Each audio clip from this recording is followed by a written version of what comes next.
Okay, good morning दोस्तों। कुछ technical problem के कारण आपकी मैथ की क्लास बीच में ही फिनिश हो गई थी और अब स्टार्ट करते हैं साइंस की ब्लड सर्कुलेशन सिस्टम का जो पार्ट सेकंड है उसको। तो good morning Rakesh Singhania, Pintu Bairwa, good morning. और जल्दी से एक बार शेयर कर दीजिए ताकि जो लोग बीच में चले गए थे वो वापस से आ जाएं। तो आज अपन साइंस की सेकंड क्लास स्टार्ट करते हैं जिसका नाम है ब्लड सर्कुलेशन सिस्टम पार्ट 2। कल अपन पार्ट 1 में इसका बेसिक जो जानकारी थी वो हासिल की थी और आज इसके आगे बढ़ते हैं। ब्लड के कंपोनेंट्स के बारे में थोड़ा सा डिटेल से आज क्वेश्चंस अपन को करने हैं। तो मैं स्टार्ट करता हूँ। एक बार सब पहले लाइक कर दीजिए और शेयर कर दीजिए इसको। कुछ टेक्निकल इश्यूज के कारण आपका बीच में मिस हो गया था मैथ का क्लास, देना एक बार। तो Virendra Meena good morning, Pintu Bairwa good morning, Pintu Kumar sir ji good morning, good morning Pintu. Ram Kumar Meena Ram Ram sir ji, Ram Ram. ठीक है, तो करें अपन स्टार्ट आज फटाफट। एक बार जल्दी से लाइव आ जाइए, शेयर कर दो इसको।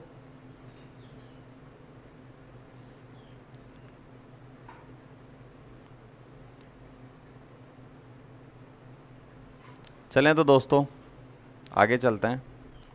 शेयर करते रहिए यार इसको ताकि, हाँ Manju Meena good morning sir ji, good morning Manju जी।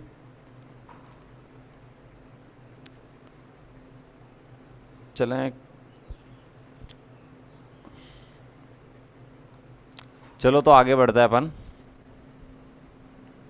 संख्या बढ़ तो रही है। खैर, Rakesh Singhania good morning, good morning Rakesh.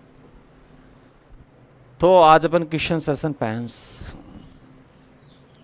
इस क्वेश्चन सेशन की तरफ आगे बढ़ते हैं। Blood circulation system part first अपन ने कल किया था और ब्लड सर्कुलेशन सिस्टम पार्ट 2 आज करते हैं। और आज पढ़ते हैं ब्लड के बारे में कुछ स्पेशल जानकारी जिनसे लगभग क्वेश्चन आना तय है। रेलवे के अंदर, पटवार के अंदर, पुलिस के अंदर, रीट के अंदर, सभी एग्जाम के हिसाब से ये जो टॉपिक आपका बड़ा मोस्ट और इम्पोर्टेंट है। तो आगे बढ़ते हैं दोस्तों। आपके सामने पहला क्वेश्चन मैं लेकर आ रहा हूं। अब आपके सामने पहला क्वेश्चन दिया हुआ है, आरबीसी का परिपक्वन काल होता है। आपके सामने दिया हुआ है आरबीसी का परिपक्वन काल होता है 4 दिन। ऑप्शन ए है 4 दिन 96 घंटे, ऑप्शन बी है 3 दिन 72 घंटे, ऑप्शन सी है 120 दिन, ऑप्शन डी है 24 दिन। तो फटाफट कमेंट बॉक्स में अपने आंसर दीजिए कि आरबीसी का परिपक्वन काल कितना होता है। Rakesh Singhania A, Rakesh Singhania A, Giriraj Kaushik C, Ram Kumar Meena C, Pintu Bairwa C, Vikas Prajapati C, Subodh Arya good morning sir, good morning Subodh Arya. बिल्कुल जी, आप राकेश सिंघानिया जी का आंसर सही है, बाकी सभी का आंसर गलत है। ठीक है, तो देखो दोस्तों, आरबीसी का परिपक्वन काल, जो आप सी आंसर दे रहे हो उन सबको मैं बताना चाहूंगा कि जो आप सी आंसर दे रहे हो वो सी आंसर तो आरबीसी का जीवन काल होता है। आरबीसी का लाइफ साइकिल होती है, जीवन काल होता है। ठीक है, आरबीसी का जीवन काल होता है, उसकी जिंदगी होती है 120 दिन होता है। आरबीसी का जीवन काल कितना होता है? 120 दिन होता है दोस्तों। परिपक्वन काल उसको बोलते हैं। आरबीसी लाल अस्थि मज्जा में बनती है और वो कितनी दिनों में बनके परिपक्व हो जाती है? तो आरबीसी जो परिपक्व हो जाती है उसका आंसर है 4 दिन 96 घंटे। याद रखना दोस्तों, आरबीसी का जो जीवन काल है वो होता है 120 दिन। कितना होता है? 120 दिन। लेकिन आरबीसी का जो परिपक्वन काल है, जितने दिन में आरबीसी लाल अस्थि मज्जा में परिपक्व हो जाती है, उसका आंसर है 4 दिन 96 घंटे। तो थैंक यू राकेश, आपका आंसर राइट था बिल्कुल। आगे बढ़ते हैं अपन। ठीक है, एक बात और बताना चाहूंगा दोस्तों मैं, आरबीसी को साइंस की भाषा में इरिथ्रोसाइट कहा जाता है। आरबीसी को साइंस की भाषा में इरिथ्रोसाइट कहा जाता है। ठीक है, तो क्वेश्चन आता है आरबीसी के निर्माण को क्या कहा जाता है? क्वेश्चन आता है आरबीसी के निर्माण को क्या कहा जाता है? तो साइंस की लैंग्वेज में आरबीसी को इरिथ्रोसाइट कहते हैं। साइंस की लैंग्वेज में आरबीसी को इरिथ्रोसाइट कहते हैं और आरबीसी का निर्माण कहलाएगा इरिथ्रोपाइसोसिस।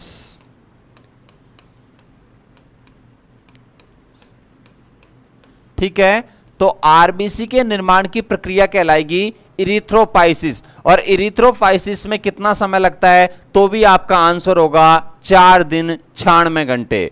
4 दिन 96 घंटे। तो याद रखना, क्वेश्चन किसी भी तरीके से आ सकता है। आरबीसी का परिपक्वन काल कितना होता है? 4 दिन 96 घंटे। जीवन काल कितना होता है? 120 दिन।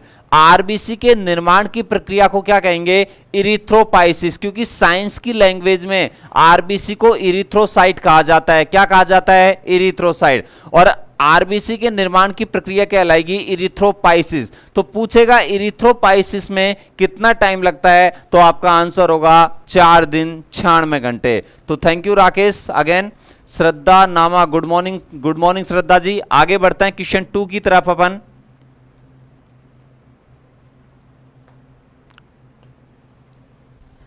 अगला आपका क्वेश्चन बड़ा अच्छा क्वेश्चन है। मानव शरीर की ऐसी कोशिका बताइए जिसके अंदर केंद्रक नहीं पाया जाता। मानव शरीर की ऐसी कोशिका बताइए जिसमें केंद्रक नहीं पाया जाता।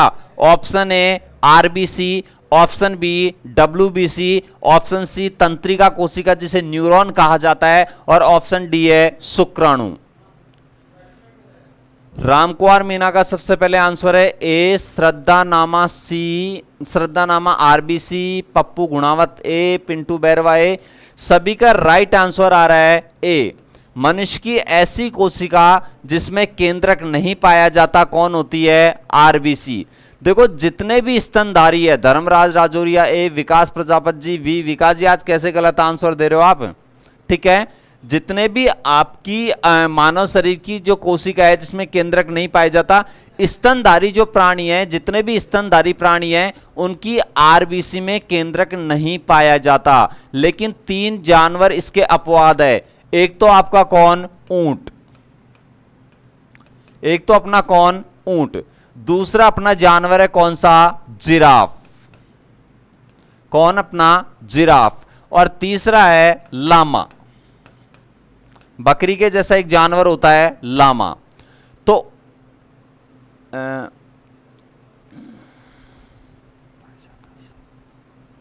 श्रद्धा नामा अपरिपक्व आरबीसी में पाया जाता है ना सर?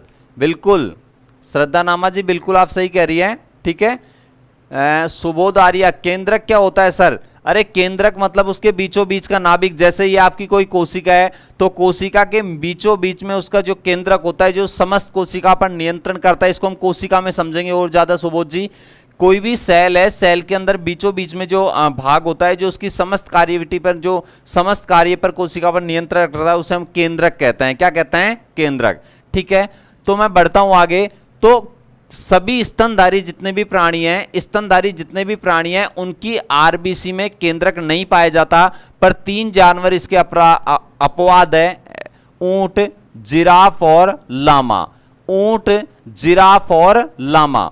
तो ऊंट, जिराफ और लामा ऐसे जानवर है जिनकी आरबीसी के अंदर केंद्रक पाया जाता है। बाकी इन तीनों जानवरों को छोड़कर किसी भी स्तनधारी प्राणी की आरबीसी में केंद्रक नहीं पाया जाता। Pinky Meena, good morning. Good morning Pinky. ठीक है, तो मैं आगे बढ़ता हूं।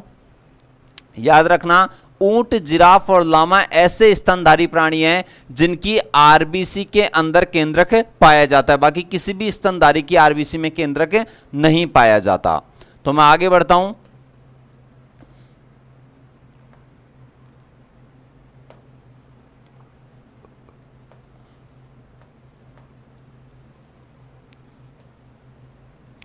अगला आपको क्वेश्चन दिया हुआ है, किन प्राणियों में रुधिर का वर्ण नीला होता है?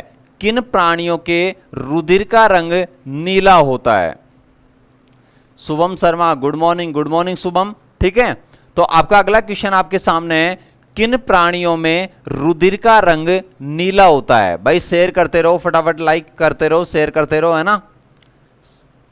किन प्राणियों के रुधिर का रंग नीला होता है? पहला दिया है ऑर्थोपोडा संघ के प्राणी, ऑप्शन बी दिया है मोलस्का संघ के प्राणी, ऑप्शन सी दिया है ए एंड बी दोनों, और ऑप्शन डी है सरीसृप रेप्टाइलिया वर्ग जिसे आप कहते हो।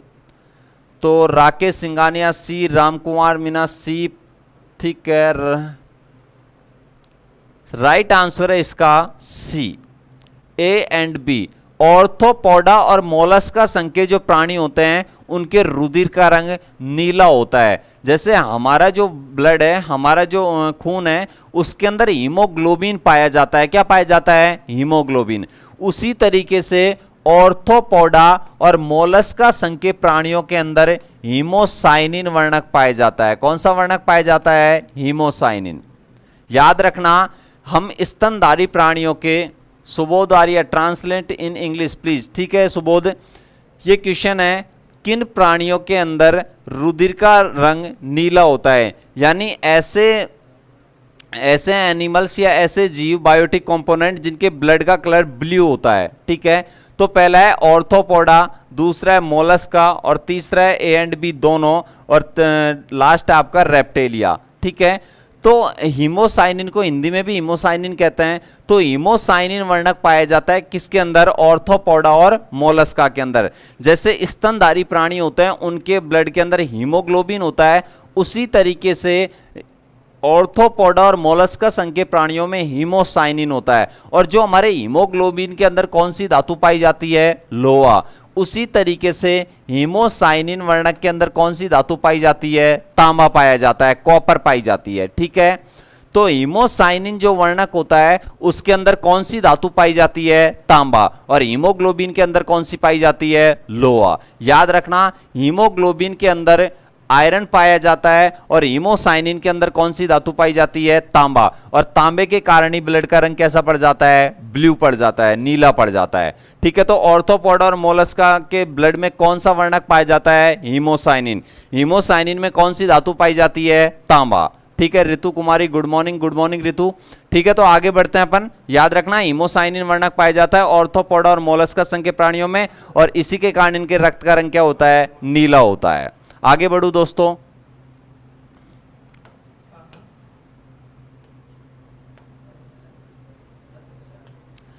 अगला क्वेश्चन है, शरीर के भार का, यानी ह्यूमन बॉडी के वेट का कितना परसेंटेज ब्लड होता है? ह्यूमन बॉडी के वेट का, शरीर के भार का रक्त कितना होता है? ऑप्शन ए दिया है 7 से 8%, ऑप्शन बी दिया है 8 से 9%, ऑप्शन सी दिया है 9 से 10%, और ऑप्शन डी दिया है 12%। श्रद्धा नामा ए, ऋतु कुमारी ए, पप्पू गुणावत ए, ठीक है। सभी का राइट आंसर है, मानव शरीर के भार का 7 से 8% रक्त होता है। मानव शरीर के भार का 7 से 8% क्या होता है? रक्त होता है। धर्मराज राजौरिया ए, पी विकास जी ए, सभी का राइट आंसर है, मानव शरीर के भार का 7 से 8% क्या होता है दोस्तों? रक्त होता है। फटाफट शेयर करते रहिए, काउंटिंग बढ़ती जा रही है, बढ़ाते जाइए, ठीक है। तो सभी का राइट आंसर है। Shrimohan Meena good morning sir ji, good morning Shrimohan, ठीक है। तो आगे चलते हैं अपन अगले क्वेश्चन की तरफ। हाँ, अगला क्वेश्चन है आपका, रक्त का जमना। रक्त स्कंदन बोलते हैं ब्लड कोगुलेशन, इंग्लिश में बोलते हैं इसको ब्लड कोगुलेशन। रक्त का स्कंदन एक प्रोसेस है, यानी ब्लड कोगुलेशन एक प्रोसेस है। फर्स्ट दे रखा है फिजिकल प्रोसेस है, और सेकंड दे रखा है केमिकल प्रोसेस है, सी दे रखा है ए एंड बी बोथ, और लास्ट आपको दिख रखा है बायोकेमिकल प्रोसेस है, जैव रासायनिक। तो आपका क्वेश्चन है, रक्त स्कंदन यानी खून का थक्का जमना एक प्रक्रिया है, भौतिक प्रक्रिया है, या भौतिक परिवर्तन आप कह सकते हो, रासायनिक परिवर्तन आप कह सकते हो, सी ए एंड बी दोनों कह सकते हो, और लास्ट कह सकते हो जैव रासायनिक।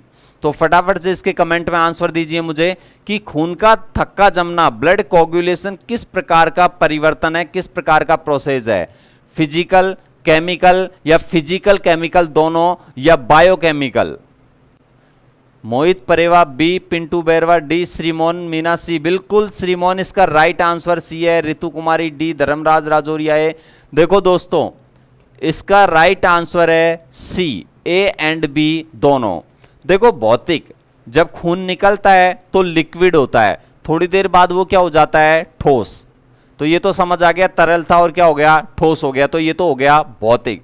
और बहुत सारी प्रोटीन्स मिलती है और एयर के संपर्क में आकर वो आपस में कैल्शियम के साथ बॉन्ड बनाकर रक्त क्या हो जाता है, जम जाता है। तो क्या होगा, रासायनिक। क्या होगा, रासायनिक। तो इसका राइट आंसर है कौन सा, सी। खून का थक्का जमना किस प्रकार का परिवर्तन है, केमिस्ट्री में ले गया इस क्वेश्चन को, भौतिक और रासायनिक दोनों। खून का थक्का जमना भौतिक परिवर्तन भी है और रासायनिक परिवर्तन भी है। ठीक है, तो इसका राइट आंसर है दोस्तों सी। आगे बढ़ता हूं मैं क्वेश्चन की तरफ।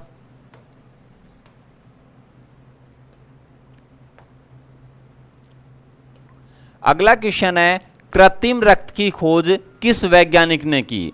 कृत्रिम रक्त की खोज किस वैज्ञानिक ने की। जो आपका कृत्रिम रक्त है, सर थोड़ा खुल के बताओ। धर्मराज राजौरिया बताओ किस टॉपिक के बारे में खुल के बताऊं। आपके सामने क्वेश्चन है, कृत्रिम रक्त की खोज किसने की।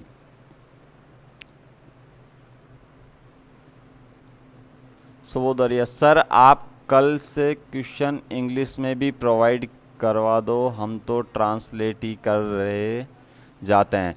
ठीक है, करता हूं। पप्पू गुणावत इसका आंसर दे रहे हैं ए।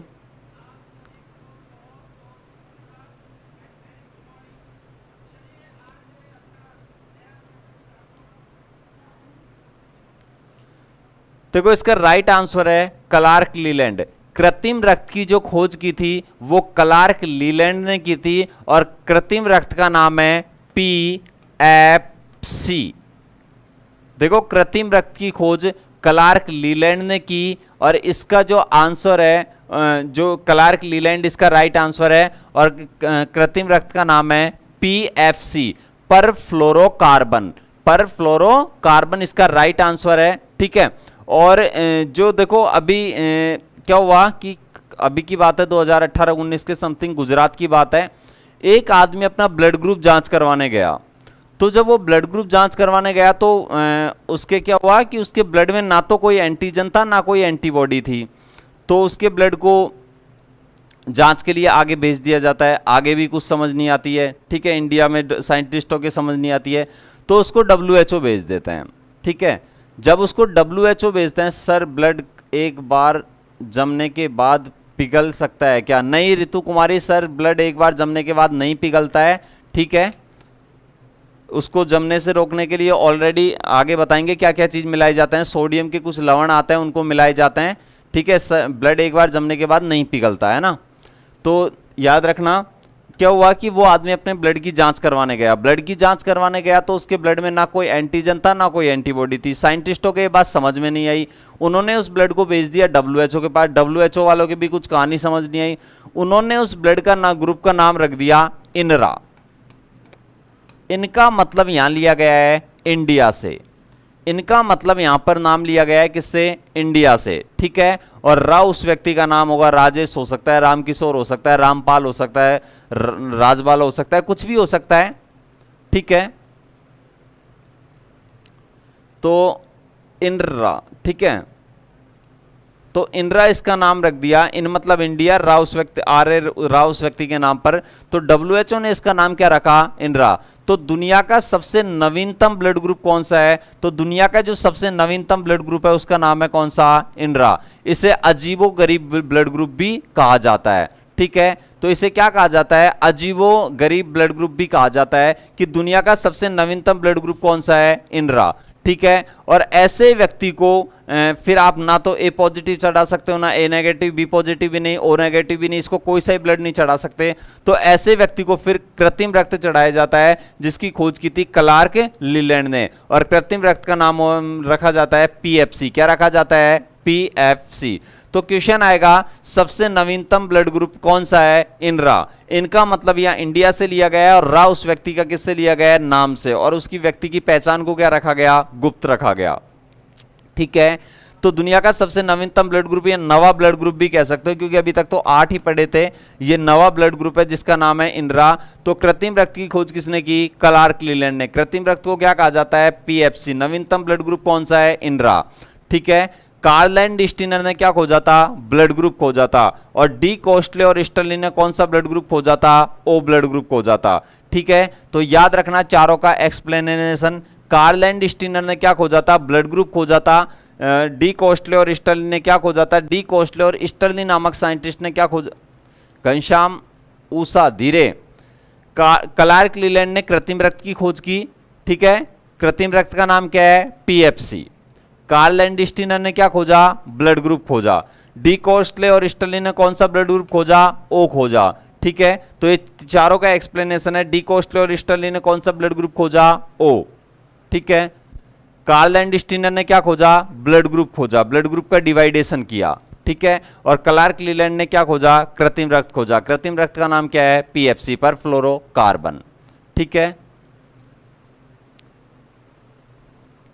चलें आगे दोस्तों।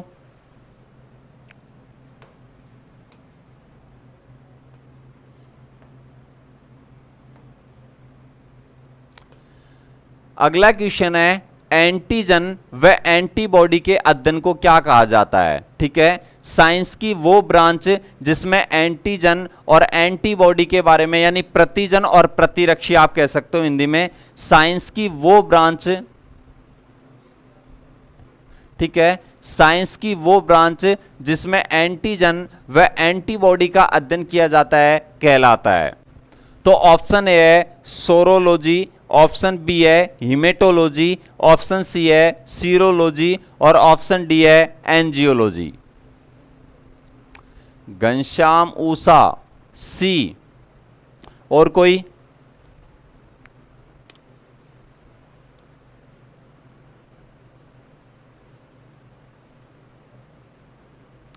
पिंटू बैरवा सी।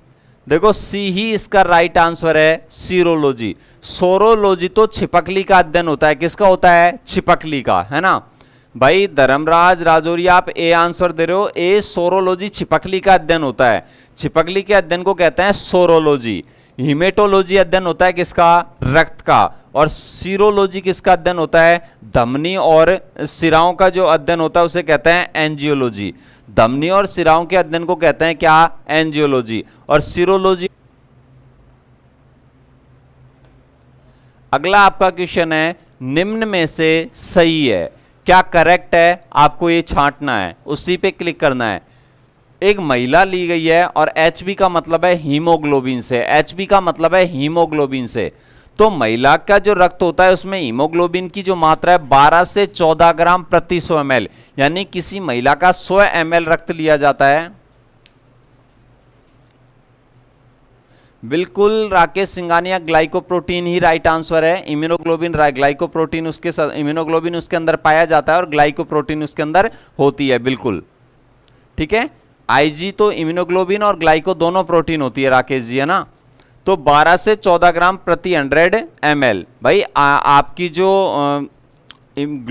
ग्लाइकोप्रोटीन आरबीसी और आरबीसी की सतह पर तो पाई जाता है एंटीबॉडी, और आपके प्रति जो एंटीबॉडी है वो पाई जाती है प्लाज्मा में। तो एंटीजन और एंटीबॉडी, एंटीजन को अपन कैपिटल लेटर में लिखते हैं जैसे ए और बी, ठीक है, और एंटीबॉडी को स्मॉल लेटर में लिखते हैं। ये इम्यूनोग्लोबिन प्रोटीन और ग्लाइकोप्रोटीन दोनों इनमें पाई जाती है ना, इम्यूनोग्लोबिन और ग्लाइको दोनों पाई जाती है, ठीक है। मोस्टली इनके अंदर ग्लाइकोप्रोटीन ज्यादा होती है, ग्लाइकोप्रोटीन ज्यादा होती है, इम्यूनोग्लोबिन कम होती है, ठीक है। तो आप सभी का कमेंट में आंसर आ रहा है डी, ये सभी बिल्कुल इसका राइट आंसर है। महिला में हीमोग्लोबिन की मात्रा 12 से 14 ग्राम प्रति 100 ml होती है। पुरुष का जो रक्त लिया जाता है उसमें 12, सॉरी यार ये टाइपिंग एरर है, इधर 14 से 16 होगा, सॉरी ये इधर थोड़ा सा टाइपिंग एरर था, ठीक है। पुरुष का जो हीमोग्लोबिन है उसमें रक्त की मात्रा 14 से 16 ग्राम प्रति 100 ml होती है, ठीक है। और जो नवजात बच्चा होता है, जो बेबी जस्ट पैदा हुआ है, छोटा बच्चा या नवजात बच्चा जो होता है, उसमें बच्चे में हीमोग्लोबिन की मात्रा 18 ग्राम से प्रति 100 ml होती है। तो महिला के रक्त में, एक फीमेल के रक्त में हीमोग्लोबिन की मात्रा 12 से 14 ग्राम प्रति 100 ml, पुरुष के रक्त में 14 से कितनी होती है? 16। याद रखना 14 से 16 ग्राम प्रति 100 ml। 14 से कितनी होगी इसमें? 16। 14 से 16 होगा। यहाँ पे राइट आंसर क्या होगा 16। बच्चे में होगी 18 ग्राम प्रति 100 ml और डी में आएगा ये सभी। ठीक है, तो आगे बढ़ते हैं दोस्तों अपन।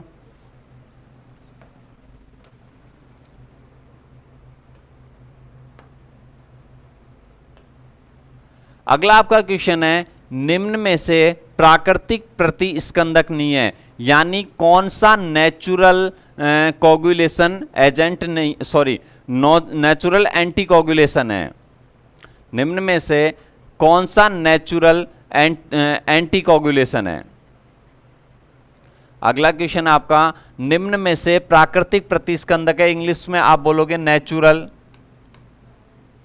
Anti coagulation agent.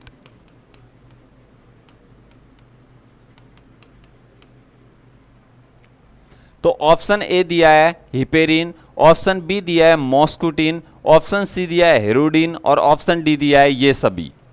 इनको देखो इंग्लिश में वही बोलते हैं, सबको जो हिंदी में बोलते हैं वही इनको इंग्लिश में बोलते हैं। ऋतु कुमारी डी, पिंकी मीना डी, सोनू कुमार सैनी ने अपना आंसर पता नहीं छिपा लिया, Priya Meena D, Ram Kumar Meena D, Sonu Kumar Saini B, Shrimohan Meena D. लगभग सोनू के अलावा सभी का राइट आंसर है ना। तो देखो समझो, हिपेरिन तो अपने स्तनधारियों में पाया जाता है, हिपेरिन तो अपने स्तनधारियों में पाया जाता है जो खून को जमने से रोकता है। अपन जो स्तनधारी है उनमें क्या हिपेरिन पाया जाता है जो खून को जमने से रोकता है। मॉस्कुटिन पाया जाता है मच्छरों में। किसमें पाया जाता है? मच्छरों में। क्वेश्चन एग्जाम में इस तरीके से भी पूछ सकता है कि मच्छरों के अंदर कौन सा प्रतिस्कंदक पदार्थ पाया जाता है, तो आपका आंसर होगा मॉस्कुटिन। हिरुडीन पाया जाता है किसमें? जोंक के अंदर। किसमें पाया जाता है? जोंक में। तो स्तनधारियों में या मानव में कौन सा प्रतिस्कंदक पाया जाता है? हिपेरिन। मच्छरों में कौन सा प्रतिस्कंदक पाया जाता है? मॉस्कुटिन। और हिरुडीन किसके अंदर पाया जाता है? जोंक के अंदर। तो राइट आंसर है ये सभी। प्राकृतिक प्रतिस्कंदक यानी जो भगवान ने देके भेजे हैं, जो हमारे बॉडी के अंदर ब्लड को जमने से रोकते हैं, तो हमारे अंदर तो देखे कौन सा भेजा है? हिपेरिन। कौन सा देके भेजा है? हिपेरिन। मच्छरों में कौन सा पाया जाता है? मॉस्कुटिन। याद रख लेना, मच्छर मैं मॉस्कुटिन, मच्छर मॉस्कुटिन, मच्छर मैं से चालू हो रहा है। हिरुडीन किस में पाया जाता है? जोंक के अंदर। तो राइट आंसर होगा इसका ये सभी दोस्तों। ठीक है, चलें आगे।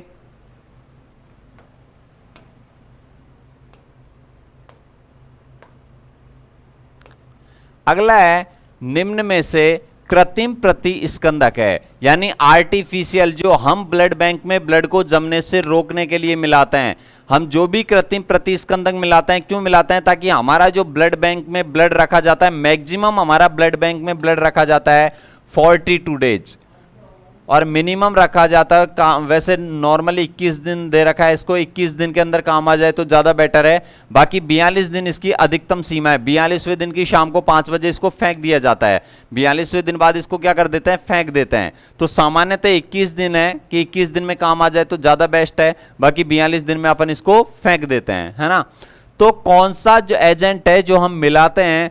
ऑप्शन ए दिया है EDT है, ethyl di tetraamine. Option B दिया है सोडियम साइट्रेट। ऑप्शन सी दिया है सोडियम ऑक्सीट्रेट। एक ऑप्शन और आ सकता है सोडियम डेक्सीट्रेट में मिलाते हैं। और ऑप्शन डी दिया है ये सभी। तो आप सभी का राइट आंसर आ रहा है स्क्रीन पर ये सभी। ठीक है, ethyl di tetraamine, sodium citrate, sodium dextrate, sodium oxytrate, ये सभी हम ब्लड को जमने से रोकने के लिए मिलाते हैं। होता क्या है दोस्तों, अपने ब्लड में जब ये मिलाते हैं तो ये कैल्शियम को क्रिया करने से रोक देते हैं, कैल्शियम को पकड़कर बांध देते हैं ना। जो भी अपन कृत्रिम प्रतिस्कंदक मिलाते हैं, ये ब्लड में किसको क्रिया करने से रोकते हैं? याद रखना, कैल्शियम को। याद रखना किसको? कैल्शियम को। जो भी अपन कृत्रिम प्रतिस्कंदक मिलाएंगे, ये अपने ब्लड में कैल्शियम को क्रिया करने से रोकेंगे। बड़ी मोस्ट और इंपॉर्टेंट बात है, किसको क्रिया करने से रोकेंगे? कैल्शियम को। और जब कैल्शियम क्रिया नहीं करेगा तो रक्त का क्या नहीं जम पाएगा? थक्का नहीं जम पाएगा। तो सभी कृत्रिम प्रतिस्कंदक पदार्थ रक्त में किसको क्रिया करने से रोकते हैं? याद रखना किसको? कैल्शियम को। क्या क्या मिला सकते हैं? हो सकता है वो एग्जाम में सोडियम ही दे दे या सोडियम के लवण दे दे, तो सोडियम भी आपका राइट आंसर होगा।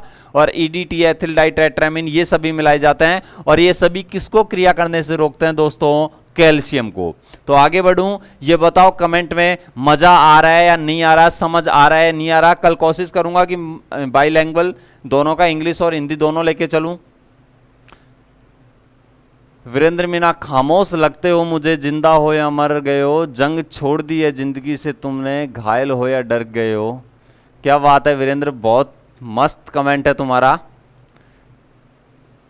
घनश्याम मूसा, हाँ ठीक है घनश्याम जी, मैं करता हूँ, मजा आ रहा है गुरु जी, ठीक है। राकेश सिंघानिया, गजब गजब, चलो ठीक है, तो आगे बढ़ते हैं, गजब है तो।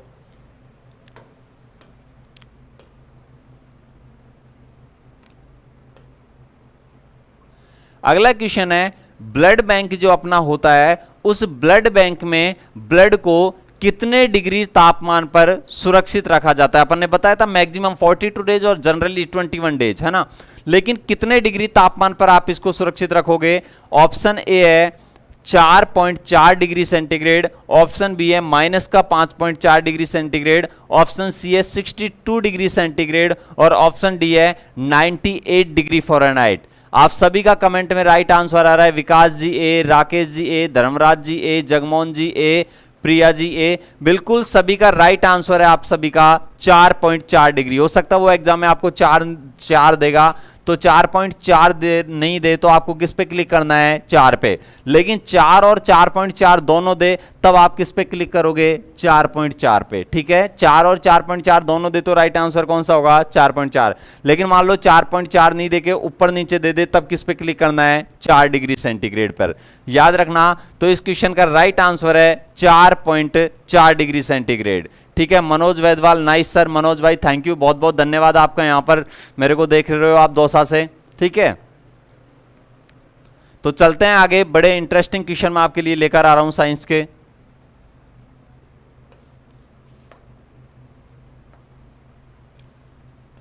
अगला है, निम्न में से रक्त की जांच है, रक्त की कौन कौन सी जांच है? सीबीसी टेस्ट, जिसे कंप्लीट ब्लड काउंट टेस्ट कहा जाता है, कंप्लीट ब्लड कार्पस टेस्ट कहा जाता है। दूसरा है आरआईए टेस्ट, जिसे रेडियो इम्यूनो ऐसे टेस्ट कहा जाता है। तीसरा है ए एंड बी दोनों, और डी है नन ऑफ दीज। तो नन ऑफ दीज तो हो ही नहीं सकता, खैर ठीक है। विकास प्रजापत जी सी, घनश्याम ऊषा सी, प्रिया मीना सी, धर्मराज राजौरिया सी, जगमोहन जी सी, पिंकी जी सी, पुष्पेंद्र सर, आरबीसी के परिपक्वन में किडनी से कौन सा हार्मोन निकलता है? बताएंगे जरूर, किडनी पढ़ाएंगे तब जरूर बताएंगे कि कौन सा हार्मोन निकालती है किडनी। सीधी सी बात है, किडनी जैसा नाम है आरबीसी का वैसा ही हार्मोन निकलता होगा। पुष्पेंद्र चौधरी जी सी, सोनू कुमार सैनी सी, पिंटू बैरवा सी, बिल्कुल सभी का राइट आंसर है सी। देखो, complete blood corpus set CBC test किया जाता है, वो आरबीसी, डब्ल्यूबीसी और प्लेटलेट्स की गणना के लिए किया जाता है ना। और आरआईए टेस्ट उसके बॉडी में, उसके ब्लड में उपस्थित प्लाज्मा वगैरह इनकी जांच के लिए किया जाता है। ब्लड के सारे कंपोनेंट की जांच के लिए कौन सा टेस्ट करते हैं? आरआईए, रेडियो इम्यूनो एसे टेस्ट। तो राइट आंसर आपका ए एंड बी दोनों। तो ये दोनों ब्लड की जांच है, आरआईए टेस्ट और सीबीसी टेस्ट, दोनों ब्लड की क्या है? जांच है। आगे बढ़ते हैं।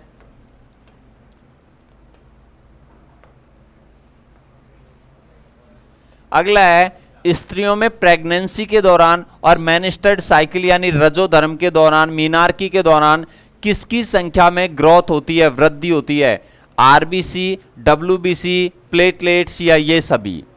जब फीमेल के अंदर प्रेगनेंसी होती है, मैनिस्टर्ड साइकिल जब आती है, तो किस किस की संख्या में वृद्धि होती है? Option A RBC, option B WBC, option C platelets और ऑप्शन डी है ये सभी। Ritu Kumari A, Sonu Kumar B, Ghanshyam Usha D, Priya Meena D. यार कल भी बताया था इसका राइट आंसर, बिल्कुल विकास जी आपका बिल्कुल सही आंसर है। विकास जी, इसका राइट आंसर ए ही है। कल बताया था ये क्वेश्चन, तो कल भी करवाया था अपन ने कि गर्भावस्था के दौरान पहाड़ियों पर, ऊंचाई पर जाने पर, ठीक है, और रजोधर्म के दौरान महिलाओं में किसकी संख्या बढ़ जाती है? आरबीसी की। ऊंचाई पर तो लड़का जाओ चाहे लड़की जाओ, महिला जाओ चाहे पुरुष जाओ, सभी की आरबीसी बढ़ेगी। लेकिन महिलाओं में गर्भावस्था और प्रेगनेंसी और मैनिस्टर्ड साइकिल के दौरान किसकी संख्या बढ़ती है? आरबीसी की। ठीक है दोस्तों, तो चलते हैं आगे।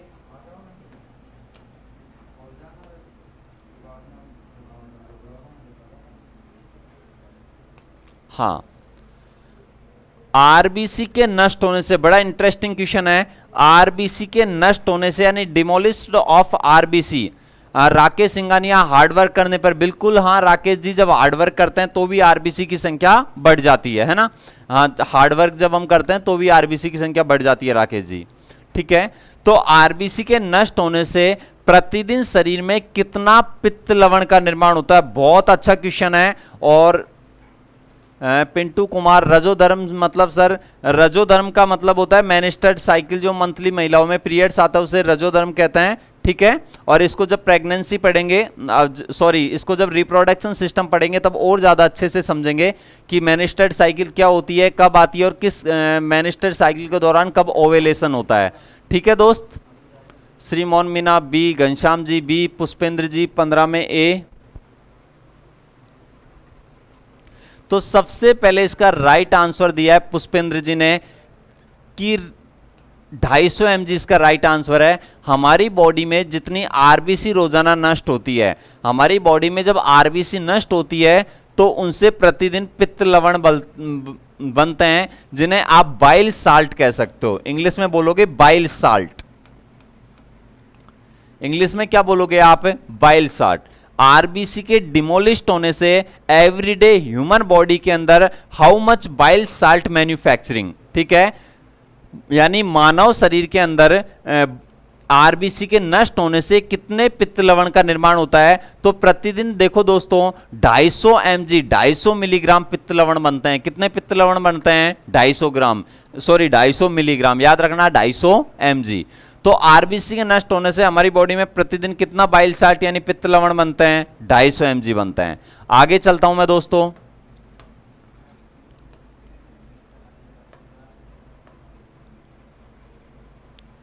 हाँ ये भी अच्छा क्वेश्चन है। संपूर्ण प्लाज्मा में कितने ग्राम प्रोटीन पाई जाती है? जो अपना ब्लड का प्लाज्मा होता है उस प्लाज्मा के अंदर कितने ग्राम प्रोटीन पाई जाती है? जो रक्त का संपूर्ण प्लाज्मा है उस प्लाज्मा में कितने ग्राम प्रोटीन पाई जाती है? कमेंट में आंसर दो। 200 से 300 ग्राम, 500 ग्राम, 600 ग्राम या 750 ग्राम। जो अपने ब्लड है, ब्लड का जो प्लाज्मा, उस प्लाज्मा के अंदर कितने ग्राम प्रोटीन प्रेजेंट होता है?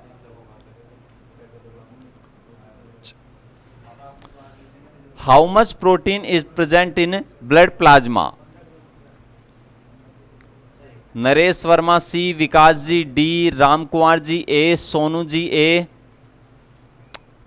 देखो दोस्तों इसका राइट आंसर है ए। हमारे जो ब्लड का प्लाज्मा होता है, पुष्पेंद्र चौधरी ए, बिल्कुल ए राइट आंसर है। ऋतु जी ए, ठीक है। हमारे जो ब्लड का प्लाज्मा है उस प्लाज्मा में ग्लोब्यूलिन प्रोटीन, ठीक है, फाइब्रोनोजेन प्रोटीन, ठीक है, और ग्लोब्यूलिन प्रोटीन, फाइब्रोनोजेन प्रोटीन, ये प्रोटीन वगैरह जो पाई जाती है वो उनकी मात्रा 200 से 300 ग्राम होती है। कितनी होती है? 200 से 300 ग्राम। तो ब्लड का जो प्लाज्मा होता है, ठीक है, ब्लड का जो प्लाज्मा होता है उसमें 200 से 300 ग्राम प्रोटीन क्या होती है? प्रेजेंट होती है। याद रखना, बड़ा इंपॉर्टेंट क्वेश्चन है एग्जाम के हिसाब से। 200 से 300 ग्राम।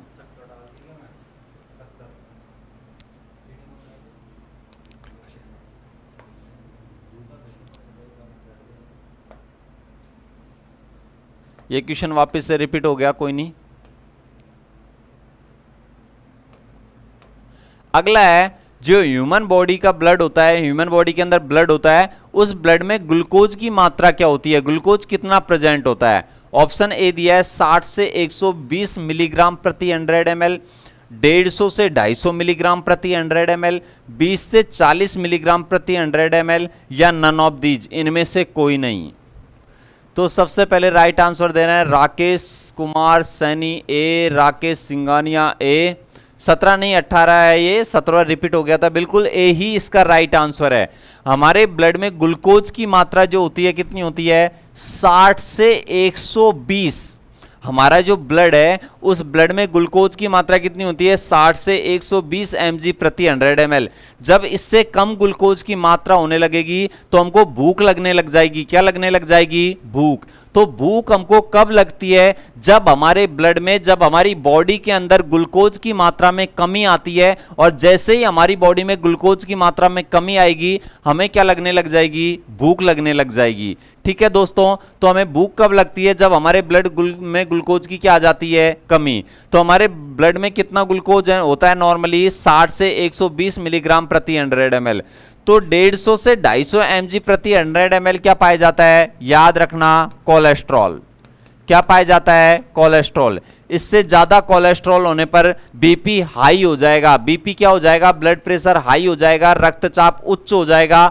ठीक है, और हार्ट अटैक आने की क्या हो जाएगी? संभावना हो जाएगी। हृदयघात आने के क्या रहने हो जाएंगे? चांसेस बढ़ जाएंगे।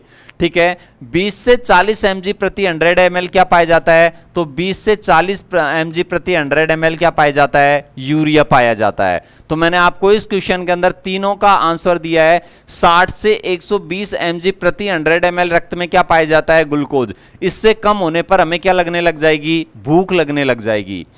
150 से 250 mg प्रति 100 ml से क्या पाया जाता है? कोलेस्ट्रॉल। इससे ज्यादा होने पर हमारे बीपी हाई हो जाएगा, रक्तचाप हाई हो जाएगा और हृदयघात आने के चांसेज बढ़ जाएंगे। ऑप्शन सी है यूरिया। 20 से 40 mg प्रति 100 ml हमारे ब्लड में क्या पाया जाता है? यूरिया पाया जाता है। ठीक है, तो इसका राइट आंसर था आपका कौन सा? ए। ठीक है दोस्तों, तो स्क्रीनशॉट ले लो क्योंकि बड़ा एग्जाम के हिसाब से बड़ा मोस्ट क्वेश्चन है ये। आपसे हो सकता है ग्लूकोज की मात्रा पूछ ले, आपसे हो सकता है कोलेस्ट्रॉल की मात्रा पूछ ले, हो सकता है आपसे यूरिया की मात्रा पूछ ले। तो बड़ा इंपॉर्टेंट क्वेश्चन है।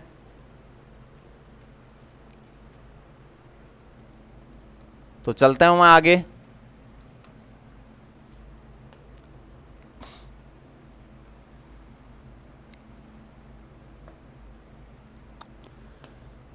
अगला क्वेश्चन है WBC का निर्माण, यानी manufacturing of WBC and demolished of RBC। RBC का विनाश होता है प्लिया में, लसिका ग्रंथियों में, यकृत में, या इनमें से कोई नहीं। तो बताइए WBC का निर्माण, व्हाइट ब्लड सेल्स का निर्माण एंड RBC का विनाश कहां पर होता है? ऑप्शन ए दिया है प्लिया, ऑप्शन बी दिया है लसिका ग्रंथि, ऑप्शन सी दिया है लीवर, ऑप्शन डी दिया है नन ऑफ दीज। हाँ, आप सभी का कमेंट में राइट आंसर आ रहा है ए। बिल्कुल ए ही इसका राइट आंसर है। आरबीसी का मृत्यु स्थल कौन होती है? प्लिया। इसलिए आरबीसी का शमशान घाट, आरबीसी का बूचड़ खाना, आरबीसी का कब्रिस्तान, आरबीसी का विघटन स्थल, सब किसको कहा जाता है? प्लिया को कहा जाता है। तो आरबीसी का विनाश होता है, आरबीसी यहीं पर नष्ट होती है, इसलिए इसे क्या कहा जाता है? आरबीसी का कब्रिस्तान, कब्रगाह भी कहते हैं, शमशान घाट भी कहते हैं। और डब्ल्यूबीसी का निर्माण भी होता है। प्लिया में डब्ल्यूबीसी का क्या होता है? निर्माण। वैसे देखो डब्ल्यूबीसी का निर्माण पीली अस्थि मज्जा में होता है, या सॉरी हाँ पीली अस्थि मज्जा के अंदर होता है। ठीक है, डब्ल्यूबीसी का निर्माण होता है पीली अस्थि मज्जा में और आरबीसी का निर्माण होता है लाल अस्थि मज्जा में, है ना। लेकिन डब्ल्यूबीसी का जो निर्माण है वो पीली अस्थि मज्जा के अलावा कहाँ होता है? प्लिया में। और आरबीसी जो होती है वो नष्ट कहाँ पर जाकर होती है? प्लिया में। इसलिए आरबीसी का बूचड़ खाना, कब्रिस्तान, मृत्यु स्थल, ये सब किसको कहा जाता है? आपका प्लिया को कहा जाता है। ठीक है दोस्त, आगे बढ़ते हैं।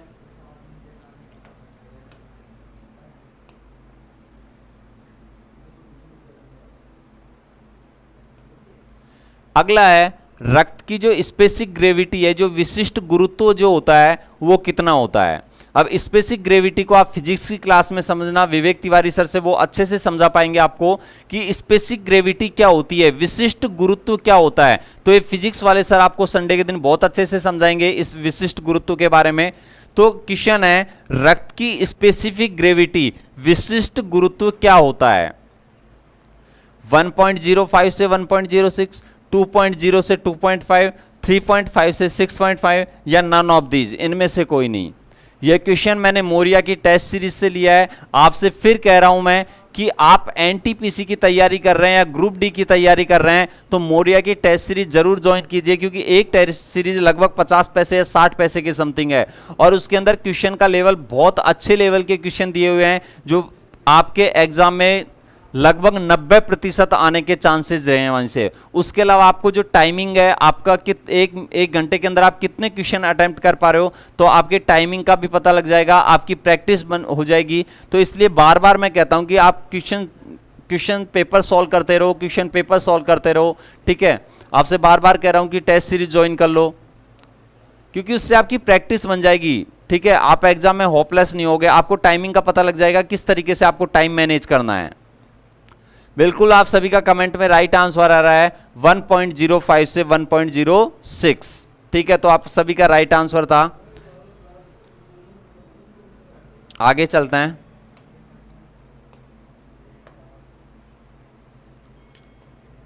बड़ा इंपॉर्टेंट क्वेश्चन है, 3-4 बार एग्जाम में पूछा गया है, एक बार रीट में पूछा गया था, एक बार पुलिस में पूछा गया है और पता नहीं एसएससी में तो कितनी बार पूछा गया है।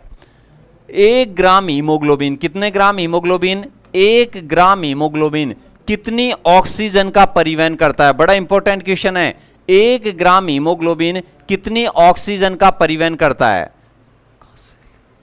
सोनू कुमार सैनी कहां से लेनी है टेस्ट सीरीज? देखो सोनू कुमार जी, आप प्ले स्टोर पर जाइए, प्ले स्टोर पर जाकर मोरिया का जो ऐप है, मोरिया कंपटीशन क्लासेज का ऐप है, उसको डाउनलोड कीजिए और जब आप मोरिया क्लासेज का ऐप डाउनलोड करोगे तो उसके अंदर टेस्ट सीरीज का ऑप्शन आएगा। अब उसमें आपको चूज करना है कि आप किसकी टेस्ट सीरीज लेना चाहते हो, एसएससी की लेना चाहते हो, रेलवे एनटीपीसी की लेना चाहते हो, ग्रुप डी की लेना चाहते हो या फिर और किसी एग्जाम की लेना चाहते हो। तो वहां पर ये मैं जो क्वेश्चन लेके आता हूं वो एनटीपीसी से लेके आ रहा हूं मैक्सिमम, ठीक है। 1-2 क्वेश्चन रोज मैं एनटीपीसी वाले बैच में से उठाता हूं,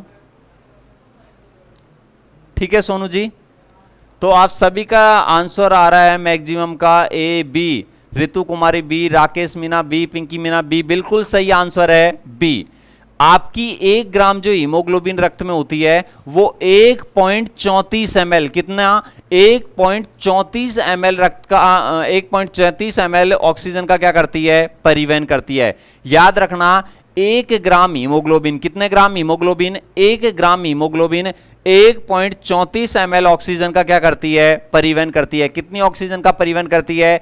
1.34 ml। और एक बात और बताऊं दोस्तों, हीमोग्लोबिन का एक अणु, हीमोग्लोबिन का एक अणु बिल्कुल 1.34, ऑक्सीजन के कितने अणुओं से? 4 अणु, सॉरी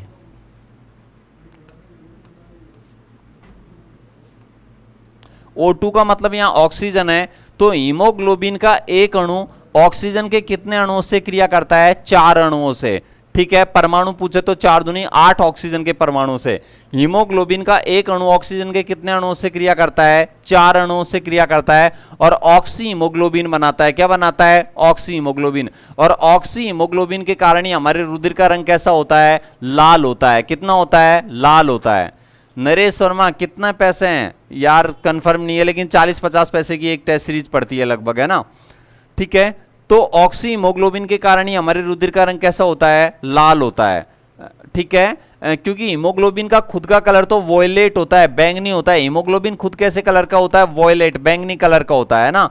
लेकिन हीमोग्लोबिन किससे क्रिया करता है? ऑक्सीजन से। और क्या बनाता है? ऑक्सी हीमोग्लोबिन बनाता है। और ऑक्सी हीमोग्लोबिन के कारण रुधिर का रंग कैसा होता है? लाल होता है। और 1 ग्राम हीमोग्लोबिन कितनी ऑक्सीजन को ले जा सकता है? 1.34 ml। कितनी? 1.34 ml।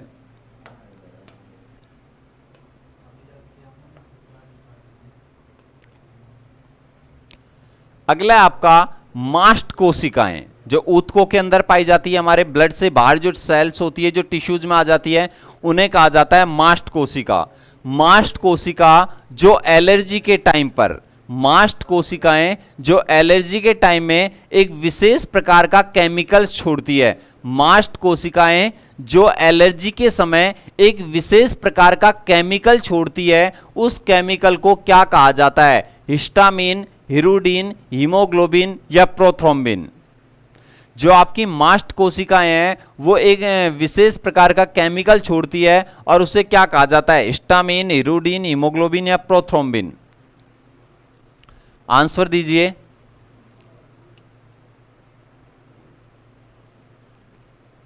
कमेंट में आंसर दीजिए फटाफट कि एलर्जी के टाइम में, ये क्वेश्चन ऐसे भी हो सकता है डायरेक्टली कि एलर्जी के समय क्या स्त्रावित होता है, कौन सा केमिकल स्त्रावित होता है। 22वें में ए सबसे पहले आंसर दिया है सोनू जी ने, और कोई?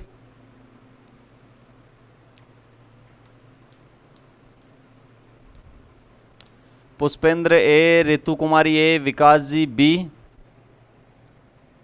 अरे इरुडीन तो अभी बताया था ना, जौक में पाया जाता है। किस में पाया जाता है? जौक के अंदर पाया जाता है, प्रतिस्कंदक पदार्थ है। हीमोग्लोबिन हमारे में पाया जाता है, प्रोथ्रोम्बिन खून का थक्का जमाती है, तो ये तीन तो हो ही नहीं सकते। हिस्टामिन, हमारी कोशिकाएं एलर्जी के समय क्या स्त्रावित करती है? हिस्टामिन करती है। क्या करती है? हिस्टामिन। तो जो विशेष रसायन स्त्रावित करती है उसे क्या कहा जाता है? हिस्टामिन कहा जाता है। क्या कहा जाता है? हिस्टामिन। तो एलर्जी के समय हमारी कोशिकाओं से क्या निकलता है? हिस्टामिन निकलता है। याद रखना इसका राइट